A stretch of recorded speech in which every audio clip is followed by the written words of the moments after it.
I was thinking about the reputation of doctors and specialists. It's untouched. People still blindly follow whatever they say, whatever they suggest. Why? Even though in these past 5 years they were dead wrong about everything, people still follow them like nothing happened. Did they switch off their brains? Yes. Silently, everybody agrees to follow whatever the consensus is. The consensus, the path of less resistance. Whatever direction the wind is blowing, they just follow it as a group. And the group is used to destroy the individual. If someone comes out and says, "This is madness, it's been proven to be wrong over and over again, why do you keep doing it?" People just look at them with this empty, vague look, and deep down they know it's wrong. They know it doesn't work, but that's the consensus. That's the will of the group. Yeah. It's an unspoken rule and it will never be broken. They just follow whatever the consensus is, right?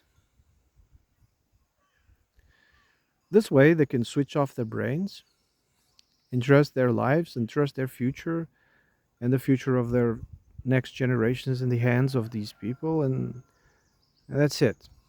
They don't have to think too much, even though they are forced to do weird things, ridiculous things. But that's for the well of the group, you know. Even if it means they are, going towards a cliff, they will do it.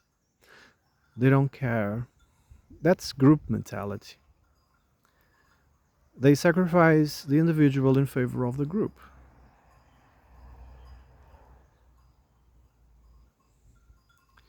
Out here, people are, taking the juice for the flu, and still they have the flu.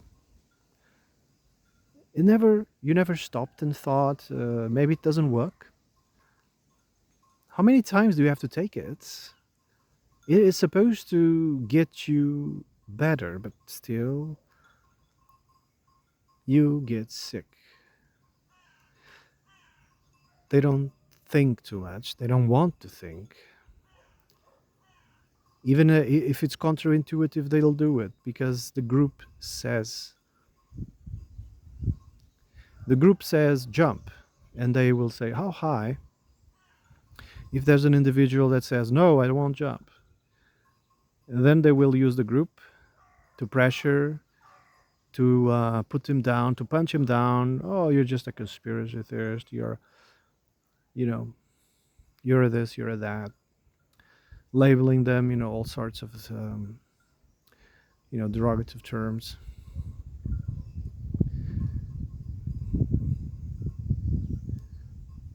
It's a group activity, no matter how ridiculous it may sound, but they feel good about it. You know. Anyway, I was also thinking about social media, and actually an oxymoron. It's not social. Whatever this is, it's antisocial. For introverts, it might have some usefulness, but for extroverts, this is horrible. You know, these devices, this media is antisocial because it isolates you from everybody else. You are now sitting on a bus or sitting on a train, or you're in school or whatever, surrounded by people, and nobody is interacting with each other. Nobody's punching each other, pulling each other's hairs, exchanging fluids and hormones and, you know, bonding. Nobody's doing that. Everybody is segregated, isolated, mesmerized by the obsidian mirror. And this starts as early as before walking. I've seen children before walking and they already had a phone in their hands, hypnotized. These children will have their imagination and destroyed. What happened to playing? When you're young, a stick is enough. I remember having a stick in my hand. I used to imagine I was in a, I don't know, in a fantasy world like the Lord of the Rings or something. It's a sword, it's a wand, it's a whatever, it's a whip, and I don't know. A whole world would manifest around me, a fantasy, imaginatory world, but it was so awesome.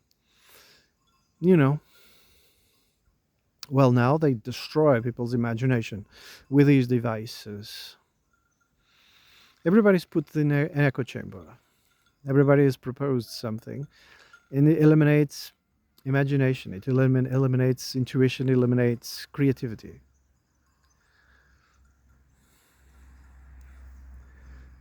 I was I was thinking this morning about nerds. They've always been awkward, socially, and some of them obsessive and vengeful.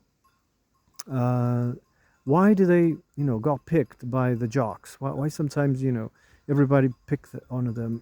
Not because they were different, not because, they were awkward. No, because they were vengeful. They will do vengeful, hateful things to everybody else. Forget the films, forget the bullshit they've been feeding you, to making believe that the nerds was actually the victims. No, the nerds are quite vengeful and awkward people. Since they were awkward and had difficulty socializing, they developed technology, I would say. That's where computers come from and all these, because they had a need to communicate that didn't require to be face to face with someone. Being face to face to someone, you're kind of naked. People see your expressions, they see how you move physically, they see your facial expressions, your body language. It's difficult to lie, to bamboozle, to play tricks. Indirectly, using technology, you can do it better. This technology that we have nowadays, computers, cell phones, etc., is just been, very helpful for the pathological. They feel right at home with this technology. So I think it was their awkwardness that, this technology was developed. Can you imagine a world without this technology? How it was? People bonded, and bonds would last a lifetime. Regardless of how you look, it was more about the content of the character. It has nothing to do with what your look.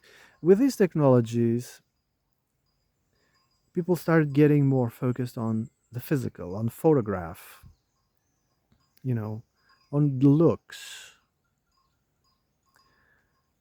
Yeah. Behind the keyboard, you can say whatever, you can pretend, right? You can hide, you can, but face to face is a different thing. So anyway, this technology is antisocial.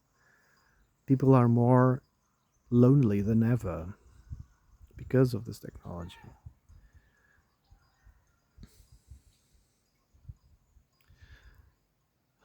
I'm losing my train of thought. Yes, I was reading the other day, women are being overstimulated. It was just a sentence, but to me it says a lot. Overstimulated how? Well, for instance, when a man was interested in a woman, they would try to meet them. Sometimes they would travel hours to meet with that person. They would travel by foot, they would travel by driving or be driven by a bus or a train for hours just to meet that person. And these meetings would be spaced like every weekend or so. It was a long trip just to be with someone. And this would let people reflect, this guy really must like me, because he does all these trips every week, thousands and thousands, hours and hours, just, to be here. It gives a sense of importance, a sense of purpose, a sense of what is his intentions, why is he doing this, why, and then of course it would be spaced. You could think about it, you could reflect, you could ask your friends about it, what they thought. Well, nowadays, with these antisocial devices, it's no longer like this. Women get attention like every second. If they put themselves out there, they will be constantly hit on, giving them the illusion they're something they're not. In the past, you used to get hit on by a guy. Now it's thousands online clicking, you know, and this causes overstimulation, you know.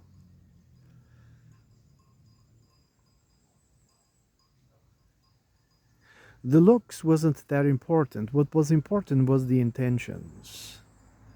What was important was the spiritual side. Once upon a time, now everybody's focused on the looks, on the image that is put out there.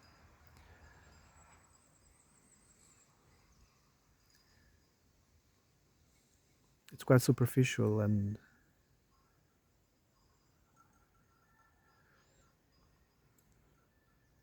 devoid of soul. So people are being overstimulated with these devices, and they are having more trouble finding a partner. Because look at me, I have so many, people hitting on me. I must be, so special that I'm not just gonna settle with the first one. I'm gonna choose, take my time and choose. Too many choices, right? People have too many choices. I've met people like this. I've been rejected, a lot of times, and simply because they thought they could do better. Oh, go ahead, be my guest. Congratulations, or buona fortuna, you know. Arrivederci, buona fortuna. What can you do? Overstimulation, there's too many choices. Well, the illusion. But then again, when they meet face to face, the illusion just collapses. They don't even look like in the pictures that they put out there, and the the quality of the discussion is not that you know interesting like it was in the phone, in the device, and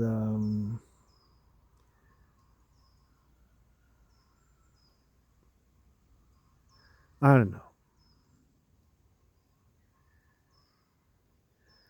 Overstimulation is also causing, couples that was all together since, forever, and started now using these devices, is causing them to think twice, and to have this opinion that there's still fish out there, and they actually, ask for a divorce, and risk, take the risk of, trying to find someone else. That, and of course, what a single person hates is to see someone happy, so they might try to convince them to go single as well, and you know, misery loves company type of thing.